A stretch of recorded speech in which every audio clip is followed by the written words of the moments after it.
Mu kuyisa embalirira y'omwaka gw'ebyensimbi guno Paalamenti yasalawo n'egaana okusonyiwa kampuni eddukanya ebbibiro ly'amasannyalaze erya Bujagali Energy Limited omusolo ku magoba ge likola mu masannyalaze ge litunda okumala emyaka 5 emirala.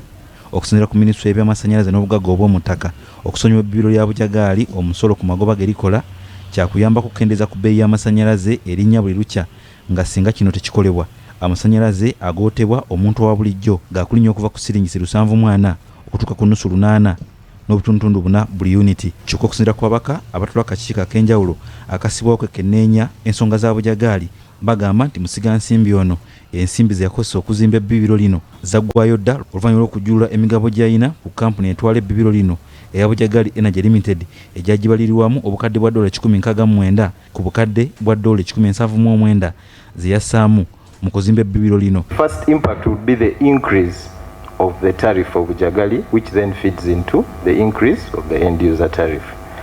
Now, if you are interested in only the end user tariff and specifically for the domestic, the current domestic tariff is 747.5 shillings per kilowatt hour. If the waiver is not granted, the domestic tariff will increase to 800.4 shillings per kilowatt hour. Okusinziira ku biwandiiko, musigansimbi ensimbi zakozesa okuzimba ebbibiro lino zeewolebwa bwewolebwa nga buli mwezi Uganda yalina okuzzangayo amagoba ga $15,000 okumala emyaka 30 ze trillion 7 n'obuwumbi 600. I've never seen, I'm a banker, I've never seen anywhere in the world any dollar-denominated project having a yield of 19%. 169 million, which was used to determine cost, is now removed from the company.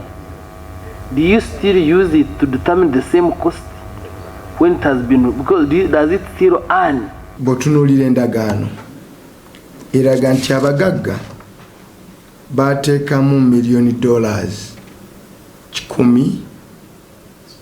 176 zebeewola ng'ate abataddeyo akabaga ssente za Uganda ze bagenda okutusolooza ku kamita kafa akayaka.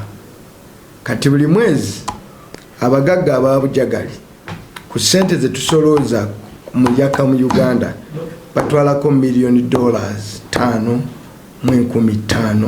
5,015 n'obusobamu.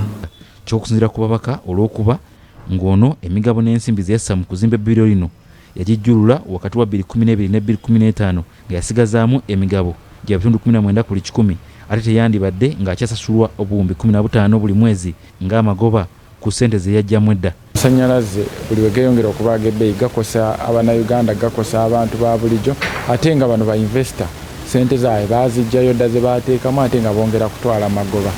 Tulabye nga cost y'amasannyalaze esinga eri ku magoba over return of equity loan n'amagoba ge bafuna ba investor. Ba investor bano baateekamu ssente obukadde $179 ne bamala ne bazijjamu between omwaka gwa 2012 paka omwaka gwa 2015. Agreement eno tulaba agreement eno mulimu obuntu obukwakulizo bandu badde nga tubugorola ne bubeera nga buleeta amasannyalaze bbeeyi yagyo okugenda wansi.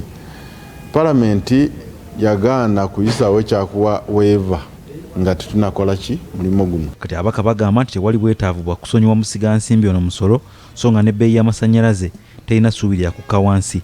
Yuda Musisi, BBS Telefayina, Ageesigika. Poliisi mu bitundu eby'Hoima ekutte n'eggalira